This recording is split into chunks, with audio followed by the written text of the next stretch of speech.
तो हमारे सामने है मशहूर गायक योगेश गंधर्व जी, जो मुंबई से चलकर आए हुए हैं। महाकुंभ 2025 में इन्होंने बहुत ही भव्य प्रस्तुति दी है। काफ़ी अच्छे अच्छे भजन सुनाए हैं इन्होंने। सरस्वती वंदना भी काफ़ी अच्छी सुनाई है और बहुत ही मशहूर गायक हैं। कई सीरियलों के टाइटल सॉन्ग ये गा चुके हैं, काफ़ी प्रसिद्ध हैं। हम इनसे यहाँ पर मिल रहे हैं और हम जानना चाहते हैं यहाँ पर आकर आपको कैसा लगा।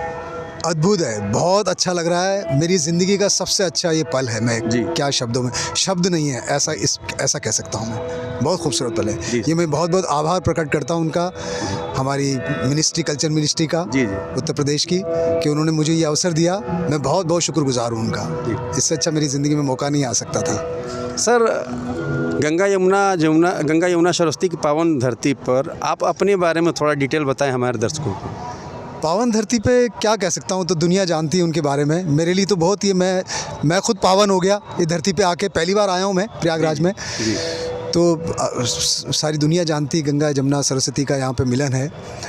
तो वो आज हमने उस संगम में जाके स्नान भी किया सवेरे।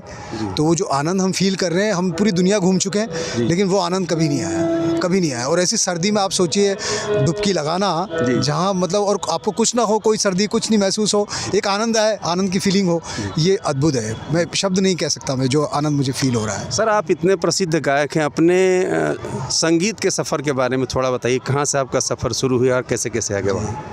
मैं राजस्थान से हूँ जी, और हम लोग का घराना है म्यूज़िक का जी। तो मेवाती घराने से हम लोग हैं। पंडित जसराज जी का आपने नाम सुना होगा, उनके भाई थे, बहुत मशहूर। उनके भाई पूरन जी, छोटे भाई उनके। तो हमारे फादर जो थे उनके शिष्य थे। तो हम लोग भी मेवाती घराने से हैं।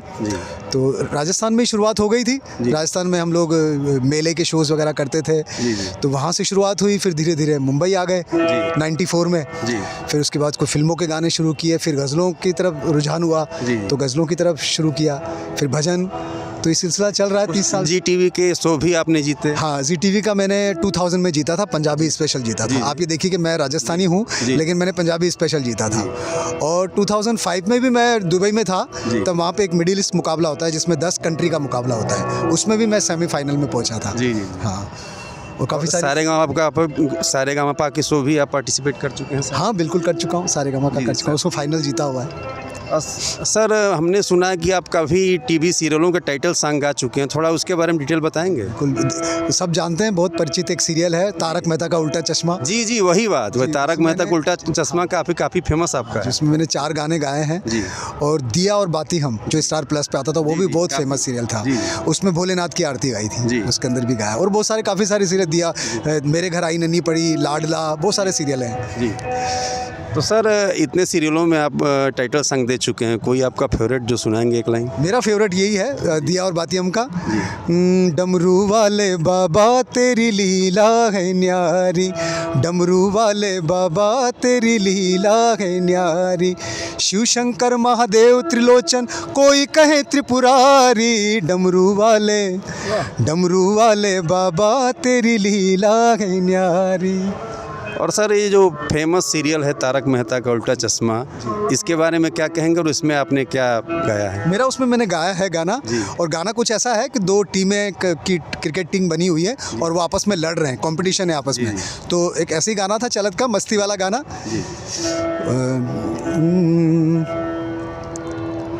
हम तो आखिर हम हैं, हमसे ना टकराना। ओ बेड़े, उसमें बेड़े कैरेक्टर है, आपने देखा होगा। हमारे सामने मुश्किल है, तुम्हारा एक यूं टिक पाना। इस तरह का गाना था कुछ। जी सर। और हमने सुना है कि आपने कुछ सीरियलों में या फिल्मों में एक्टिंग भी की, उसके बारे में बताएंगे? एक्टिंग, मैंने एक मूवी आने वाली है, मूवी का नाम है मालिक एक। उसमें साईं बाबा का रोल जो है जैकी श्रॉफ कर रहे हैं। अच्छा। तो मेरा रोल ऐसा है कि बाबा के दरबार में मैं उनको भजन सुना रहा हूँ। जब भी बाबा लीन बैठे हुए हैं, जैकी श्रॉफ, तो मैं उनको बैठ के भजन सुना रहा हूँ साईं के। इस तरह का रोल है। तो सर, जैकी श्रॉफ की फिल्म में भी रोल कर रहे हैं। और सर, कोई अपकमिंग प्रोजेक्ट है? एक फिल्म और है, वो भी मैंने की थी। अपकमिंग एल्बम है, मेरे एल्बम आने वाले हैं। काफ़ी सारे गाने रिलीज़ होते रहते हैं। वो अब तक मैंने 10-12 गाने गाए हैं, वो रिलीज़ होते हैं हर महीने, 2 महीने में एक दो रिलीज़ होते रहते हैं भजन। तो ऐसा चल। अन्य शैलियों की तुलना में सूफी गायन किस तरह से अलग है? सूफी एक्चुअली गायन शैली नहीं है, लफ्ज़ हैं। हम लोग उसको शैली कह देते हैं, जबकि लफ्ज़ों का सूफी है, वो सूफी शब्द होते हैं। तो बाकी गायकी तो वही होती है, भजन गाना। गायकी का कोई फ़र्क नहीं है। तो वो हमने वो सूफियाना अंदाज, जो हमारे कश्मीरी साइड के सूफ़ी फ़कीर हुआ करते थे, तो वो लोग सूफ़ी फ़कीर होते थे, उनके जो कलाम थे हमने उनको गाना शुरू किया तो सूफ़ी गायकी हो गई वो, जबकि मेन कलाम से मतलब है सूफ़ी का। तो उसमें कुछ खास जो आप सूफ़ी गायकी में आप कुछ एक लाइन? सूफ़ी मैंने, मुझे अभी ध्यान नहीं आ रहा, पर मैंने एक कलाम गाया था, मुझे ध्यान नहीं आ रहा, मुझे याद करना पड़ेगा। एक सीरियल के अंदर गाया था मैंने, हाँ, अन्नू जी के साथ गाया था। अन्नू जी का आप जानते हैं, अन्नू कपूर जी, जी। तो सबसे पहले मेरी शुरुआत उनके साथ ही हुई थी। मैं उनसे ऐसे ही मिलने गया तो वो एक कव्वाली कर रहे थे, तो वो खुद ही गा रहे थे। तो मेरे को जब उन्होंने सुना तो कहा उन्होंने कि अरे भाई योगेश यार, मुझे एक कव्वाल चाहिए था, मैं तो अकेला इसको गा रहा था। तो फिर हम लोगों ने साथ में कव्वाली गाई, बड़ी खूबसूरत लाइन थी उसकी, थोड़ा सा याद है, बहुत साल हो गए, 25-30 साल हो गए इस बात को। ताजदारे मदीना करम कीजिए, ताजदारे मदीना करम कीजिए, वरना दीवाने रो रो के मर जाएंगे। ताजदारे मदीना करम कीजिए, वरना दीवाने रो रो के मर जाएंगे। बहुत खूबसूरत आवाज़। अन्य कोई यादें जो आप किसी टूर पर गए हों किसी अच्छे गायक के साथ, किसी, जैसे अनु कपूर की बात आपने बताई, हाँ जी, हाँ जी। वैसे किसी और शख्स के साथ कोई यादें हैं आपकी? जो यादें सर बहुत सारी है, जगजीत जी के साथ मेरी यादें हैं। जरूर, जगजीत सिंह के बारे में थोड़ा बताइए। और पहली उनका बार मिला था मैं, तो मुझे कहीं भेजने वाले थे, मुझे बहुत अच्छे से सुना उन्होंने, मैं तो उनको गुरु ही मानता हूँ शुरू से। तो मस्कत में एक प्रोग्राम में मुझे भेजने वाले थे, वो सब मेरा गाना सुना उन्होंने। फिर एक बार मैं पूरनचंद वडाली साहब मेरा गाना सुन रहे थे महफिल में, तो वो बड़े खुश होके गए। 2-3 ऐसे, और एक बार तो हाँ, वो किस्सा तो मुझे मेरी ज़िंदगी में याद रहेगा। मैं ऐसे ही गा रहा था कोई गाना, तो हरी जी हरिहरन जी ने मेरा गाना सुना और बहुत तारीफ़ करी, मुझे बहुत आशीर्वाद दिया। आज भी मेरे पास वो 200 रुपये उनके रखे हुए अच्छा। में, मैंने अभी भी संभाल के रखे हुए जी। और हरिहरन जी ने सर को 200 रुपये दिए और इन्होंने अपने जिंदगी उसको संभाल कर रखा उस है। बात को भी 20-22 साल हो गया है जी। तो मेरे लिए वो आशीर्वाद है उनका। तो ऐसे कुछ मौके मिले, अच्छे अच्छे गुणी लोगों के आशीर्वाद मिले, तो वो मैं भूल नहीं सकता। अन्य कुछ खास बातें अपनी ज़िंदगी के बारे में बताएंगे? ज़िंदगी की क्या कहूँ, ज़िंदगी तो म्यूज़िक का सफ़र रहा है 30 साल का, बस वो म्यूज़िकल सफ़र है। उसमें उतार चढ़ाव भी आते हैं, कभी कम कभी ज़्यादा, कभी तो ऐसा चलता रहा है ज़िंदगी की महफिल, तो सफ़र तो ऐसा ही है। राजस्थान का जो लोक संगीत है, हाँ, राजस्थान का आपने बहुत अच्छा जिक्र किया आपने। जी बिल्कुल बिल्कुल। राजस्थान का लोक संगीत अन्य लोगों से किस मामले में अलग है? देखिए, कहावत है, आपने शायद सुनी होगी कि जो संगीत का जन्म हुआ है वो राजस्थान में हुआ है, जी और वो जवान हुआ है पंजाब में, जी। अच्छा, और वो बूढ़ा हुआ है बंगाल में। क्या बात है। तो जो संगीत का जन्म हुआ है ना वो राजस्थान में, आप जितने इस बात की क्या देखिए उदाहरण ऐसे गायकी में है, गायकी के वेरिएशन है राजस्थान में बहुत, है ना। तो एग्जांपल अभी देखिए, वेरिएशन बताने में बहुत टाइम लग जाएगा, लेकिन गायकी का जो मैं आपको थोड़ा सा गायकी का अंदाज बता देता हूँ। और आपको पंजाब में जाएंगे तो जवान गाना आपको मिलेगा, और वो एक ही कलर मिलता रहेगा, कोई ज़्यादा डिफरेंट नहीं है। लेकिन हमारे राजस्थान में बहुत कुछ है, तो थोड़ा सा मैं हमारे पधारो देश, जरूर स्वागत है। ये बज रहा है सुर, तो मुझे डिस्टर्ब करा थोड़ा। पधारो हमारे देश जी, केसरिया बालम आवो ने, पधारो हमारे देश जी, पिया प्यारिया ढोला आओ ने, पधारो हमारे देश। ये हमारे यहाँ का वेलकम सॉन्ग है। फिर आप बहुत सारे वेरिएशन है, अरे रे रे रे रे रे रे रे के बाजो बाजो छर डूंगर में छोरी थन लेबा आया ए, अरे रे रे रे रे रे रे। अब ये चलत का है और वो ठहराव था। फिर ये देखिए, बन्ना रे बागम झूला घालिया, बन्ना रे बागम झूला घालिया, मारे मनडेरो मारे जीवडेरो मारे मनडेरो मोरो बोले मारी चा कमर सा, मारे मनडेरो मोरो बोले मारा छे भंवर सा। बन्ना रे बागम झूला घालिया, बन्ना रे बागम झूला घालिया, हमारी बनड़ी मारी मनडेरी, हमारी बनडेरी कोयल बोले बोला चांद कंवर सा, हमारी मनडेरी कोयल बोले बाला चांद कंवर सा। अब इनको परिचित करा दूं, हमारी हमसफर है जी जी जी। तो 30 साल का सफ़र रहा है। हम सफ़र है आपकी, और इन्होंने राजस्थानी बहुत गाया, रेडियो से राजस्थानी गाया है, इनके एल्बम राजस्थानी निकले। रेडियो से अप्रूव्ड हूँ मैं, फिर गज़ल में अप्रूव्ड हूँ, और अपने राजस्थानी काफ़ी सारे सीरियल में गाया है। चूड़ा तो मेरी जान, फिर एक उसके बाद राजस्थानी और अपने जो उस्ताद के बारे में बताइए कि ये किनकी शागिर्द हैं, ये इनकी खुशनसीबी है। मैं अपने आपने नाम सुना होगा पंडित शंकर शंभू जी, मैं उनमें से शंभू जी की शागिर्द हूँ और उन्हीं से सीखा है। एक आपका जो प्रिय राजस्थानी गाना जो आपको अच्छा। मारा हाथ राझाड़ा सो, मारा हाथ राझाड़ा सो, मोटर डब जाए जीड़ा, मारू जे डब जाए भोड़ा, मारू जे अब दिए तो माने पीवरिए पहुँचा दो हो। मारा हाथ राझाड़ा सो, मारा हाथ राझाड़ा सो, मोटर डब जाए जीड़ा, मारू जे डब जाए भोड़ा, मारू जे अब के तो माने पीवरिए पहुँचा दो। सच में ये लोग इतना अच्छा गा रहे हैं कि मतलब सुनने का मन कर रहा है और कहीं न कहीं खो जाता है आदमी इनकी आवाज़ को सुन के।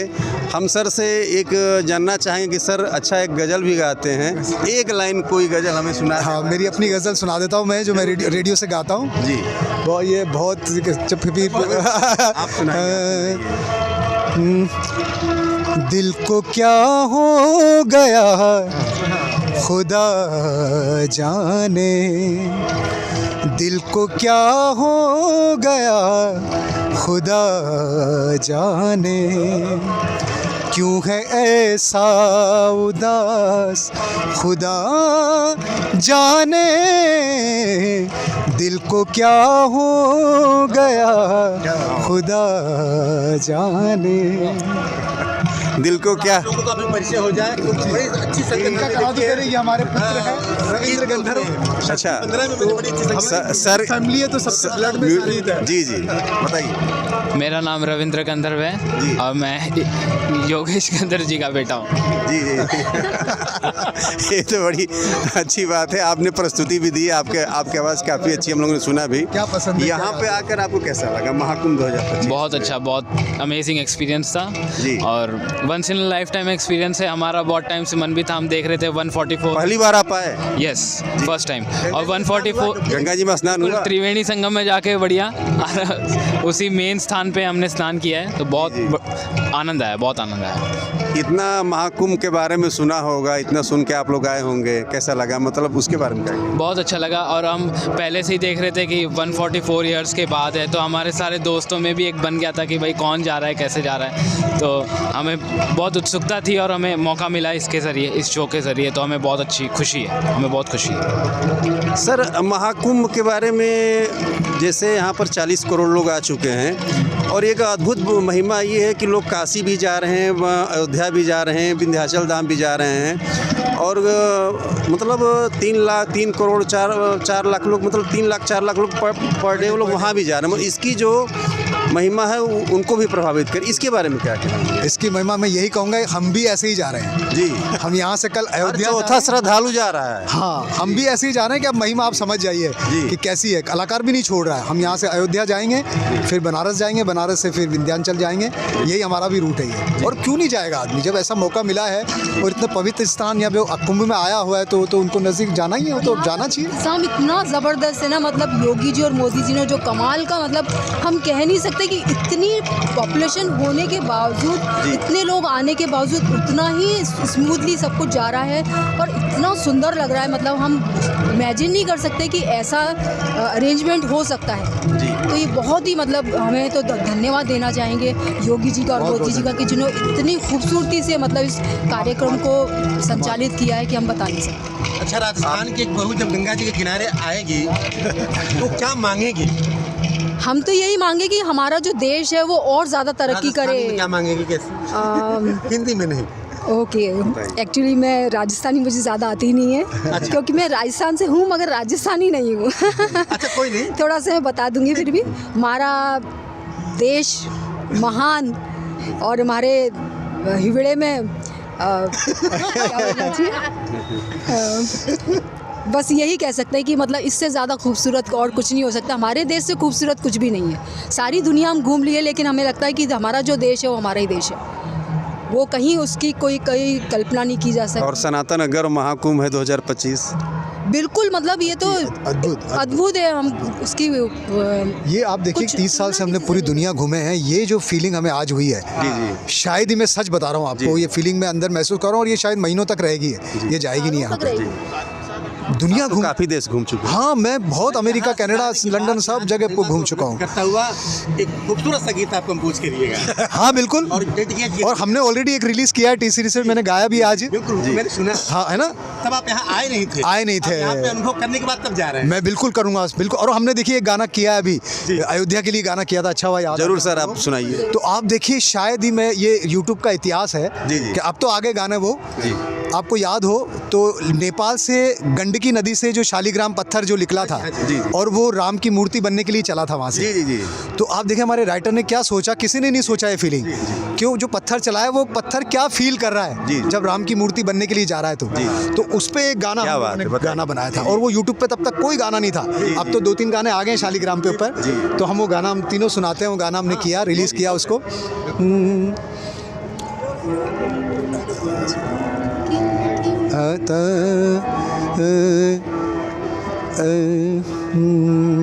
जानकी की गंडकी में मैं अपेक्षित एक शिला थी, जानकी की गंडकी में एक उपेक्षित एक शिला थी, फिर अहिल्या बन गई मैं राम बनती वो शिला हूँ, फिर अहिल्या बन गई मैं राम बनती वो शिला हूँ, राम बनती वो शिला हूँ, राम बनती वो शिला, राम बनती वो शिला हूँ, राम बनती वो शिला हूँ। कितना अद्भुत है, अहिल्या पत्थर से अहिल्या बनी थी और वही शिला आज राम बनी शालिग्राम में। इस गीत का यही कुछ मेरे हिसाब से यही अर्थ हुआ।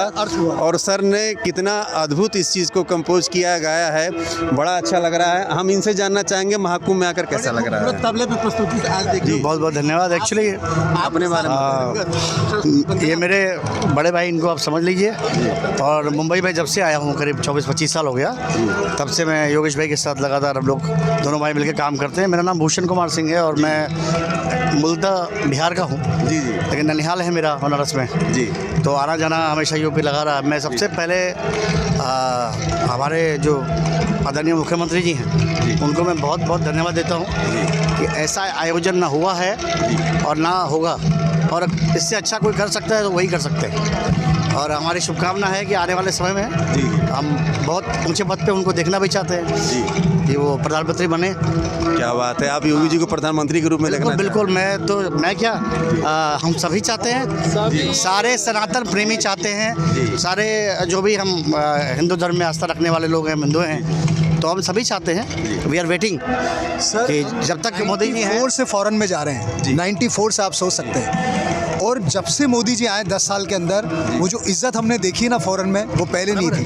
क्या बात, कुछ कोई इतने बड़े गायक, इन्होंने भी माना कि योगी जी की कुछ खास बात है और उनके हृदय से वाकई निकले उद्गार हैं। ये सच है कि मोदी जी जैसा कोई ना हुआ है, ना कोई होने वाला है। जी। लेकिन हम बस वो जब तक हैं, हम प्रार्थना करते हैं भगवान उनको लंबी उम्र दे, बहुत अच्छा काम करे भारत के लिए हमारे। और उसके बाद योगी जी हैं हमारे। और मुझे तो ऐसा लगता है कि शायद ही कोई ऐसा स्टेट हो जहाँ के लोग ये नहीं चाहते हो कि हमारे यहाँ योगी जी हों। क्या बात है, हर स्टेट के लोग यूपी योगी जी को सीएम के रूप में चाहते हैं। जनता के दिल में। नहीं सर, हम लोगों ने हर स्टेट के लोगों का इंटरव्यू लिया है जी। और सबने इस बात को कहा कि ये चीज़ है। आप क्या कहते हैं? मैं तो ये कहूँगा मोदी जी और योगी जी दोनों को मैं कि मतलब ऐसा कोई आज तक प्रधानमंत्री नहीं हुए जो इन्होंने जो काम किया है। मैं तो इंदिरा गांधी के समय से देखता चला आ रहा हूँ, मगर जो इन्होंने काम किया अपने देश के लिए किसी प्रधानमंत्री ने नहीं किया।